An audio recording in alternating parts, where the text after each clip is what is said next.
दोस्तों, स्क्रीन पर दो पासपोर्ट है। दोनों ही इंडियन पासपोर्ट है। एक है नॉर्मल पासपोर्ट और एक है ई पासपोर्ट। इसे आप बायोमेट्रिक पासपोर्ट भी कह सकते हैं, इसे आप आईसी पासपोर्ट भी कह सकते हैं, लेकिन जो पॉपुलर नेम है वो है ई पासपोर्ट या इलेक्ट्रॉनिक पासपोर्ट। तो आज इस वीडियो में हम एक्सप्लेन करेंगे कि इन दोनों पासपोर्ट में से अंतर क्या है। ये पासपोर्ट आप कैसे बनाएंगे, अगर आप ये पासपोर्ट बनवा लेते हैं तो क्या बेनिफिट्स आपको मिलेंगे। देखिए दोस्तों, विदेश की यात्रा करने के लिए आपके पास एक पासपोर्ट होना चाहिए। अगर आपके पास इंडियन नॉर्मल पासपोर्ट है तो भी आप विदेश की यात्रा कर सकते हैं। अगर आपके पास ई पासपोर्ट है जिसके अंदर एक चिप होता है, तो इंडियन ई पासपोर्ट है तो भी आप विदेश की यात्रा कर सकते हैं। लेकिन ये जो ई पासपोर्ट है, ई पासपोर्ट पर जब आप हाथ फैलाएंगे तो आपको कुछ भी महसूस नहीं होगा, जस्ट एक पिक्चर जैसा, लेकिन उसके अंदर एक चिप होता है और उस चिप में आपका सारा डेटा सेव रहता है। जैसे आपका बायोमेट्रिक, आपका सिग्नेचर, आपका फेस, सारा सब कुछ उस चिप में सेव रहता है। लेकिन जो नॉर्मल पासपोर्ट है, नॉर्मल पासपोर्ट में कोई चिप नहीं रहता है। जस्ट पासपोर्ट के जो दो पेज में, एक है फ्रंट का और एक बैक पेज में, सारा सब कुछ प्रिंट रहता है आपका डेटा। तो ये जो नॉर्मल पासपोर्ट है, नॉर्मल पासपोर्ट उतना ज़्यादा सिक्योर्ड नहीं है। इसका डुप्लीकेट बन सकता है, फेक बन सकता है। लेकिन जो ई पासपोर्ट है जिसके अंदर चिप रहता है वो सिक्योर्ड है, उसको टेम्परिंग करना इतना आसान नहीं है, वो सिक्योर्ड है। तो फास्ट जो बेनिफिट्स है, ये जो ई पासपोर्ट ये सिक्योर्ड है। बेनिफिट्स नंबर 2, इसके और एक बेनिफिट्स है। देखिए, अभी बहुत सारे कंट्री में जैसे मलेशिया, सिंगापुर या दुबई, बहुत सारे कंट्री में क्या है, ई गेट्स बन गए हैं।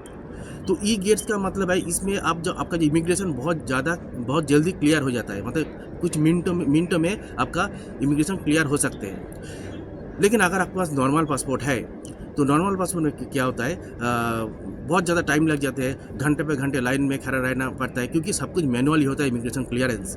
लेकिन अगर आपके पास ई पासपोर्ट है, आपके पासपोर्ट के अंदर जो चिप होता है ई पासपोर्ट पे, तो चिप में मतलब वो चिप द्वारा ई गेट में सब कुछ स्कैन हो जाता है और कुछ मिनटों में आपका जो इमिग्रेशन क्लियरेंस हो जाता है, आपका टाइम सेव हो जाता है। तो ये दो बेनिफिट्स है अगर आपके पास ई पासपोर्ट है तो। नंबर 1 सिक्योर्ड है, नंबर 2 टाइम सेव हो जाता है।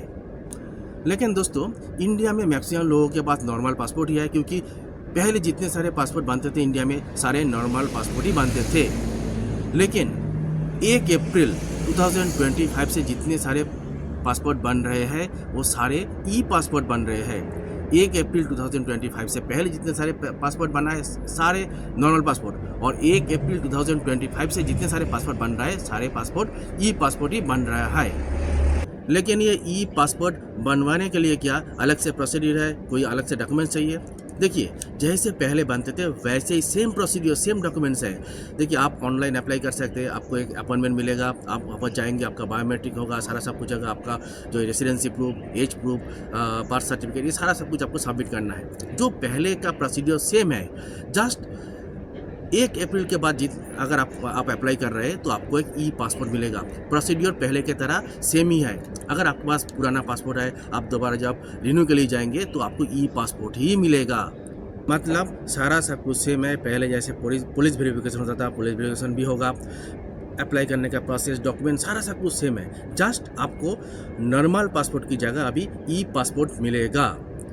लेकिन दोस्तों, ये जो ई पासपोर्ट का फैसिलिटी अभी सिर्फ इंडिया में 12 सिटी से ही उपलब्ध है।